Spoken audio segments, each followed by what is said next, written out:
I have a small white dog. Without any Mexican heritage, his name is Sancho.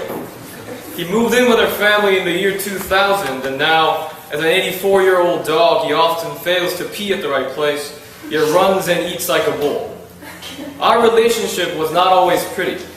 Every day was a struggle for us to live under the same roof, but as I look back, he was something more than just a pet.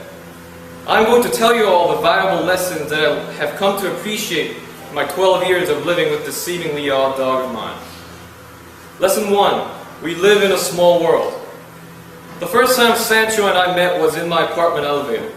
A woman was holding on to 3 tiny Maltese babies, one of which would grow up to be the infamous Sancho Kim. The woman, after sensing my passionate stare at one of those dogs, told me that she'll be giving away only 2 of them. Hoping she would give away the last one to this cute 7-year-old me, she told me that she will sell them for me for $100. After trying to convince my mother for hours, my mother agreed to buy me one on one condition: I had to clean up his mess. It's a shame because I lied. I sometimes still regret making that choice, looking at my grumpy old dog.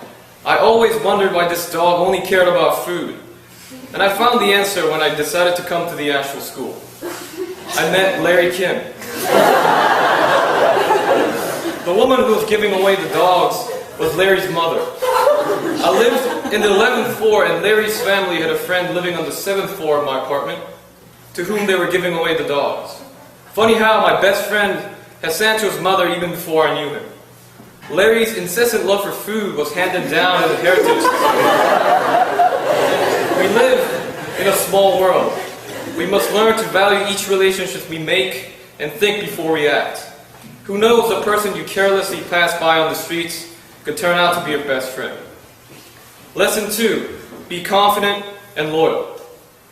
When Danny, Larry, and I were about to leave to ski about 2 winters ago, my mother came down with Sancho to hand me my goggles. Danny, excited to see this dog that I talked about all the time, reached his hands out to Sancho's face, only to almost lose his thumb. Though tiny, Sancho thinks he has the duty to protect our family. No matter how big or how human they are, he will fight to scare away any strangers from approaching. When my father comes back after having a drink with his friends, he sits in front of Sancho and talks to him about his inner struggles, repeating that Sancho is the most loyal member in our family. If you give loyalty, you shall receive. Best relationships revolve around trust. Don't waste time making empty friendships.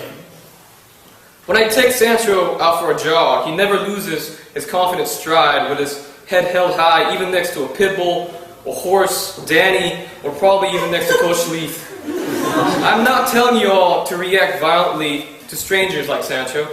However, be confident when approached. Do not be the passive one, but be active and reach out to others. Make new relationships, but within them, remain loyal. Lesson 3, be aggressive. Every morning I dream about waking up with my clean white dog snuggling with me. The reality is a dirty yellowish dog that never answers my calls. When I shout out his name, hoping that he will come, he slowly picks up his head from his bed, checks to see if I'm holding on to a beef jerky, and goes back to his lazy routine.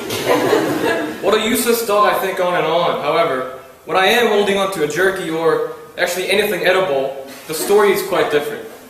Fatigue vanishes from his body, his tail flaps like no other, his eyes are wide open, his panting becomes loud with his tongue sticking out.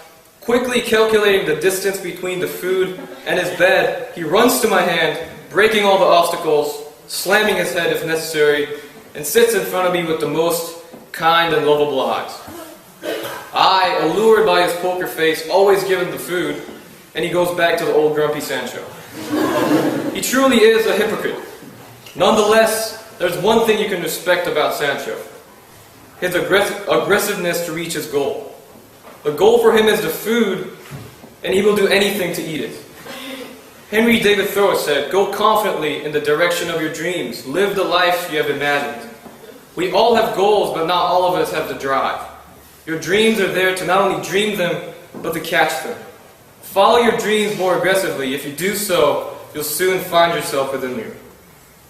Lesson 4, cherish friendships. Though I have been describing Sancho as an evil monster, he, after all, is my friend with whom I've lived for more than 12 years through good and bad times. My mother told me once that when I left to go to a boarding school in the States for several months, Sancho waited for me every night in front of the door. I, too often, find myself missing his angry barks. Maybe we're just too shy to show our true bromance in front of us. I would like to take this time to tell Sancho that I do love him too. Cherish those around you. Even the worst relationships can teach you the most. Don't hesitate to be thankful for your companionship and everything else you have. Sancho still remains as an inspiration, a teacher for me. This small place we live in is actually filled with Sanchos. Whether it is an angry dog or your life, we unconsciously live through this violent, metaphysical, symbolic storm and take away priceless lessons that changes us. Look around yourself. Who or what is your Sancho?